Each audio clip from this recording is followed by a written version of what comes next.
छत्तीसगढ़ में इन दिनों बीजेपी और कांग्रेस नेताओं के बीच बयानबाजी का सिलसिला लगातार जारी है। दोनों ही पार्टी के नेता एक दूसरे पर जमकर बयानबाजी करते नजर आ रहे हैं। इसी कड़ी में एक दिवसीय धरना प्रदर्शन के दौरान छत्तीसगढ़ के पूर्व मंत्री अमरजीत भगत का बड़ा बयान सामने आया, जहां उन्होंने सीतापुर विधायक रामकुमार टोप्पो को बंदर की संज्ञा दे डाली।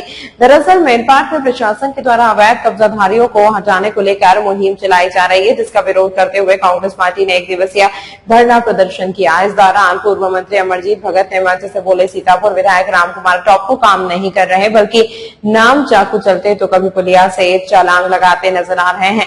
पूर्व मंत्री अमरजीत भगत के बयान पर पलटवार करते हुए सीतापुर विधायक रामकुमार टोप्पो ने कहा, पूर्व मंत्री जी का जितना राजनीतिक जीवन है उतना मेरा पूरा उम्र है। मैं नेता नहीं बल्कि सीतापुर का बेटा हूँ और युवा हूँ, इसीलिए उछल कूद तो करूंगा ही।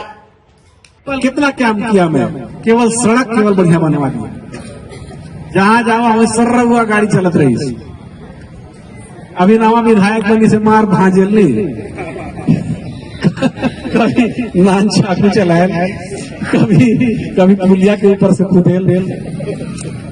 अरे भाई बंदर टाइप के उछाल मारे तो लक्षण न बना लीजिए। गांव गांव में जो दिक्कत है परेशानी उसको दूर करो। हम जितना सड़क बनवा देंगे वही अगर मेंटेन कर देवे तो नाम हो जाएगा। देखिए, भगत जी का राजनीतिक अनुभव बहुत लंबा है और मैं समझता हूं कि जितना मेरा उम्र नहीं है उससे कहीं ज्यादा उनकी राजनीतिक तजुर्बे हैं, राजनीतिक सफर है। और 20 साल तक निरंतर सीतापुर का उन्होंने एक समझ लीजिए बागडोर संभाल के रखा है और उनके बयानों को मेरे द्वारा गलत नहीं कहा जा सकता। उनके बयान मैंने सुना था, आज बिल्कुल सही कहा है उन्होंने कि मैं नेता नहीं हूं, नेता नहीं बन सकता। मैं नेता बनने थोड़े आया हूं यहाँ, और नेता के नाम पे मुझे यहाँ सीतापुर वासियों ने नहीं लाया है। मुझे जब सीतापुर के से आमंत्रण आया तो साफ कहा था कि हम नेता नहीं बेटा ला रहे हैं, और आज मैं सीतापुर में बेटा के रूप में काम करने की जो शैली है मैं उसको अपना के आगे बढ़ रहा हूं। और रही बात बंदर से तुलना करने की, तो बिल्कुल हमारी उम्र है उछल कूद करने की, और मैं आज क्षेत्र का जनप्रतिनिधि होने के नाते अगर क्षेत्र के युवाओं के साथ खेलने में अगर मैं सामने ग्राउंड में उतर जाता हूं या तो फिर उछल कूद करता हूं, कहीं अगर दूर दराज बसे हुए जंगलों में कहीं गांव है वहां पैदल चल के मैं पहुंच जाता हूं समस्याओं के निवारण के लिए, या तो फिर कोई हमारी क्षेत्र की जनता खतरे में होने पर मैं नदी में भी अगर कूद जाता हूं, तो इसमें कौन सी गलत है?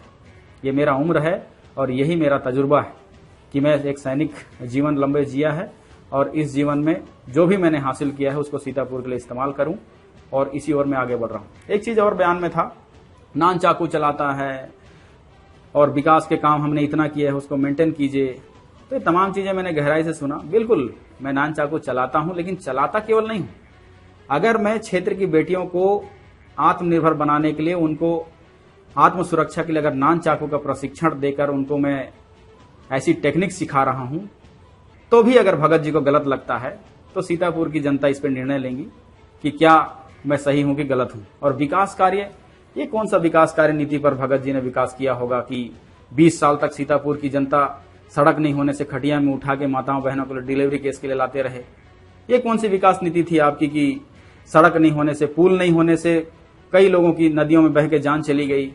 और आपने तो कहा था कि पत्थल गांव से लेके हमने अंबिकापुर तक सड़क बना दिया, लेकिन ये कौन सी विकास पॉलिसी थी कि 20 साल तक सीतापुर का केवल 4 किलोमीटर का पैच छोड़ दिए? तो खैर आपकी जो भी पॉलिसी रही होंगी, लेकिन मैं समझ में नहीं पा रहा हूं कि आपके जो बाइट हैं कि मैं मेंटेनेंस कहां करूं। क्या सड़क नहीं है वहां मेंटेनेंस करूं कि या तो नगर को मेंटेनेंस करूं? लेकिन हां, इतना मुझे पता है कि सीतापुर के विकास कार्यों का आज जो 1.5 साल की स्थिति है उसको देखने के लिए एक अच्छे आंख या तो चश्मे की जरूरत पड़ेगी। शायद भगत जी को अपने चश्मे का नंबर चेक कराना चाहिए, तभी जाके आज कलेक्टर बनने के जो सपने देखने वाले हजारों लाखों युवा हैं, जो गरीब घर के लोग हैं, दूर दराज गांव में बसने वाले लोग हैं, आज सीतापुर में वो यूपीएससी और पीएससी की पढ़ाई भी कर पा रहे हैं। ये माननीय विष्णुदेव साय जी के शासन पे अभी 1.5 साल में उपलब्धि पाई हुई है। आज दूर दराज में बसने वाले जो पहुंच विहीन क्षेत्र थे, जहां खटिया में उठा के लाया जाता था बीमार होने पर, डिलीवरी केस पर, आज उन तमाम समस्याएं सीतापुर से समाप्त कर दी गई हैं 1.5 साल में। शायद इसको भी देखना चाहिए। और इतना ही नहीं, सीतापुर का सामुदायिक स्वास्थ्य केंद्र जो 100 बिस्तरी में कन्वर्ट होकर आज वहां की सुविधाओं को जाके देखना चाहिए। और मैं तो कहूं कि भगत जी अगर बीमार पड़ते हैं, मैं तो कामना करूंगा कि आप बीमार मत पड़े, लेकिन अगर बीमार पड़ते हैं तो 100 बेड सीतापुर अस्पताल आइए, आपका उपचार एकदम हाई लेवल में किया जाएगा और साथ ही साथ जिस वार्ड में आपको रखा जाएगा वहां वातानुकूलित भी होगा, बड़ी एलईडी भी लगाए होंगे और अच्छे आपके ख्याल रखेंगे। ये हमारा बदलता हुआ सीतापुर है।